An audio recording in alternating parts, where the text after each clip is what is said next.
അതിനോടൊപ്പം തന്നെ ഇന്നത്തെ ഒരു മാർക്കറ്റിലേക്ക് ഇനി നോക്കുമ്പോൾ പുതിയൊരു ഓഹരിനെയാണ് പരിചയപ്പെടേണ്ടിയിരിക്കുന്നത്. സ്മോൾ ക്യാപ് സൂചികയിൽ നിക്ഷേപക ശ്രദ്ധ അധികം പിടിച്ചു പറ്റാത്ത, പോർട്ട്ഫോളിയോയിൽ അധികം വരും പ്രത്യേകിച്ച് മലയാളികൾ ഉൾപ്പെടുത്തിയിട്ടില്ലെങ്കിൽ പോലും വിപണിക്ക് പുറത്ത് നമുക്കിടയിൽ വളരെ സുപരിചിതമായിട്ടുള്ള ഒരു കമ്പനിയുണ്ട്. ഇന്ത്യയിൽ നിന്നുള്ള ഏറ്റവും പഴയ മ്യൂസിക് ലേബൽ കമ്പനിയാണ് സരഗമ. സരഗമ, കാർവാൻ, യൂട്ട്ലി ഫിലിംസ് എന്നിവയിലൂടെ 2017 മുതൽ വാർത്തകളിൽ സ്ഥാനം പിടിക്കാനും കമ്പനിക്ക് കഴിഞ്ഞിട്ടുണ്ട്. 3 വർഷം കൊണ്ട് 100 രൂപയിൽ നിന്നും 400 രൂപയിലേക്ക് കുതിച്ച ആ ഒരു കമ്പനിയെ കുറിച്ച് ഇന്ന് നമുക്കറിയാം. റിസർച്ച് ഡെസ്കിൽ നിന്നും ഹരിപ്രിയ തയ്യാറാക്കിയ റിപ്പോർട്ടിലേക്ക്.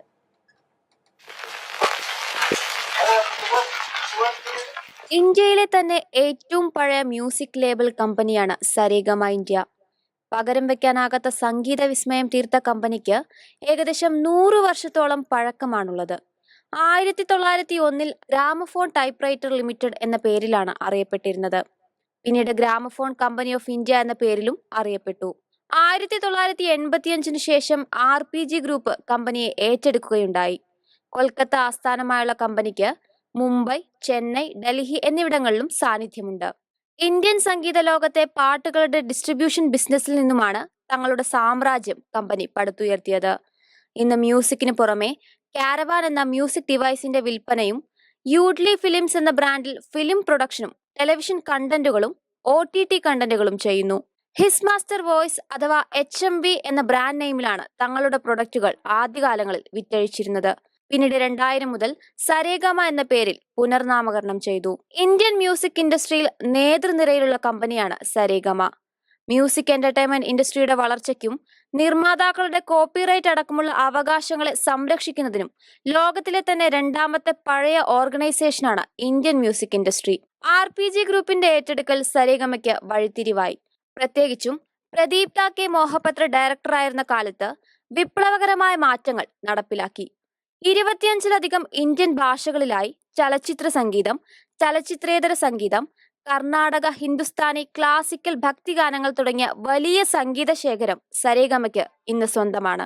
1902 ഗൗഹർ ജാൻ ഇന്ത്യയിൽ റെക്കോർഡ് ചെയ്ത ആദ്യ ഗാനവും 1931 ബോളിവുഡിൽ നിർമ്മിച്ച ആദ്യ ചിത്രമായ ആലം ആരയും മ്യൂസിക് ലേബലിന് കീഴിലായിരുന്നു. ഹിന്ദി, തമിഴ്, തെലുങ്ക്, ഗുജറാത്തി, പഞ്ചാബി മുതലായ പ്രാദേശിക ഭാഷകളിലെല്ലാം ഫിലിം പ്രൊഡക്ഷനും ഒപ്പം സംഗീത ലോകത്തും കൃത്യ സ്ഥാനമുറപ്പിക്കുന്നതിൽ കമ്പനി കൂടുതൽ ശ്രദ്ധിച്ചു.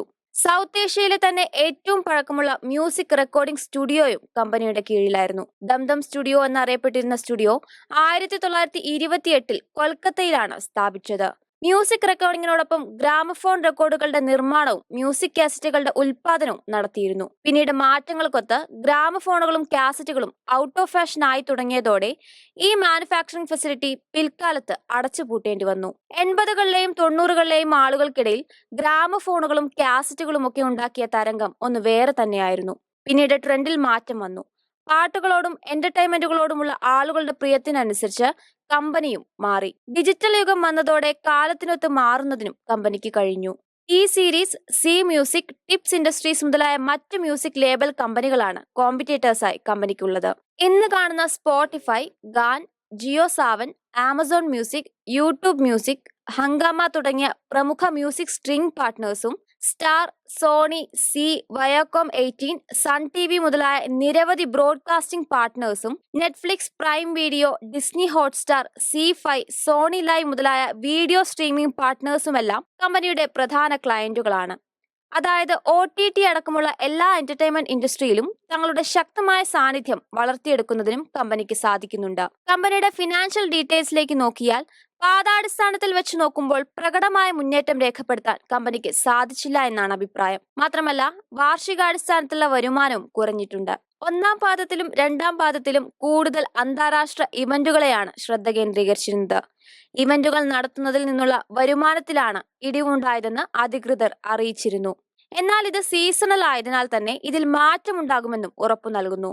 വരുന്ന പാദങ്ങളിൽ ഡൊമസ്റ്റിക് മാർക്കറ്റിലെ കൂടുതൽ ഇവന്റുകളിൽ കോൺസെൻട്രേറ്റ് ചെയ്യാനാണ് ലക്ഷ്യം.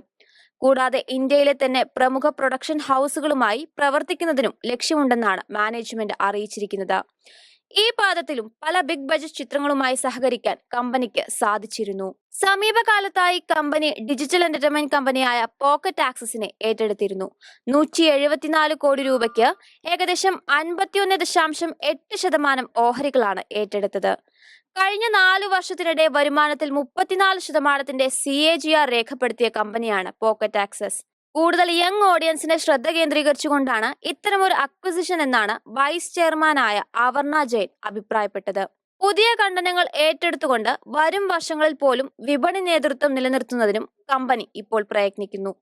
പൈറസി പോലുള്ള പല വെല്ലുവിളികളെയും ലഘൂകരിച്ചുകൊണ്ട് കമ്പനി ലൈസൻസിംഗ് ഇൻഡസ്ട്രിയിൽ കൂടുതൽ ശക്തിയാർജിക്കുകയാണ്. ആഡ് വരുമാനത്തിൽ നിന്നും OTT പ്ലാറ്റ്ഫോമിലെ പെയ്ഡ് സബ്സ്ക്രിപ്ഷൻ സംവിധാനത്തിലേക്കുള്ള മാറ്റം താൽക്കാലികമായി മുന്നോട്ടുള്ള കുതിപ്പിൽ തടയിടുമെന്നാണ് അനലിസ്റ്റുകളുടെ കണ്ടെത്തൽ. അതിവേഗം വളരുന്ന ഡിജിറ്റൽ മീഡിയയിലെ അവസരങ്ങളെ കൂടുതൽ പ്രാവർത്തികമാകുന്നതിന്റെ ഭാഗമായാണ് ഈ നടപടി. മ്യൂസിക് ഇതര വിഭാഗത്തിലെ ഇത്തരം വിപുലീകരണ ശ്രമങ്ങൾ വളർച്ചയെ ത്വരിതപ്പെടുത്തുന്നുണ്ട്. ഡിജിറ്റൽ വരുമാനത്തിലെ വർധനവും പെയ്ഡ് സബ്സ്ക്രിപ്ഷൻ സംവിധാനവും ദീർഘകാലത്തേക്കുള്ള വളർച്ചാ സാധ്യതകളായി കണക്കാക്കാം എന്നാണ് അനലിസ്റ്റുകളുടെ വിലയിരുത്തൽ. ഈ ഘടകങ്ങൾ കണക്കിലെടുത്താണ് പ്രമുഖ ബ്രോക്കറേജ് കമ്പനിയായ MK ഗ്ലോബൽ ഓഹരിയിൽ ഒരു ബൈ റെക്കമെൻഡേഷൻ നൽകുന്നത്. കണ്ടന്റ് കോസ്റ്റ് ഉയർന്നത് ഭാവിയിൽ ഒരു വെല്ലുവിളി ഉയർത്തിയേക്കും. ഒരു പരിധിവരെ നിയന്ത്രണ വിധേയമെങ്കിലും അനിശ്ചിതാവസ്ഥ നിലനിൽക്കുന്ന പൈറസി പ്രശ്നങ്ങളെയും പൂർണ്ണമായി തള്ളിക്കളയാനാവില്ല എന്ന് ബ്രോക്കറേജ് ഓർമ്മിപ്പിക്കുന്നു. എല്ലാത്തിനുമുപരി പെയ്ഡ് സബ്സ്ക്രിപ്ഷന് ലഭിക്കുന്ന സ്വീകാര്യതയിൽ കോട്ടം തട്ടുന്നതും വളർച്ചയെ ബാധിച്ചേക്കാമെന്ന് കണക്കാക്കുന്നു. കാര്യമായ ലിക്വിഡിറ്റി ഈ ഓഹരിയിൽ ഇല്ല എന്നുള്ളത് ഈ ഓഹരിയിന്മേലുള്ള റിസ്ക് വർദ്ധിപ്പിക്കുന്നു. എന്നാൽ നിലവിലെ സാഹചര്യങ്ങളെ കണക്കിലെടുത്ത് മുന്നോട്ടേക്ക് 25% പൊട്ടൻഷ്യലാണ് ഓഹരിയിൽ ബ്രോക്കറേജ് പ്രതീക്ഷിക്കുന്നത്. 465 രൂപ ടാർഗറ്റ് പ്രൈസായി നിശ്ചയിക്കുമ്പോൾ കഴിഞ്ഞ 3 വർഷത്തിനിടെ 400% നൽകിയ സ്മോൾ ക്യാപ് ഓഹരിയാണ് സരേഗാമ എന്നതും ശ്രദ്ധേയമാണ്. News desk MyFin TV.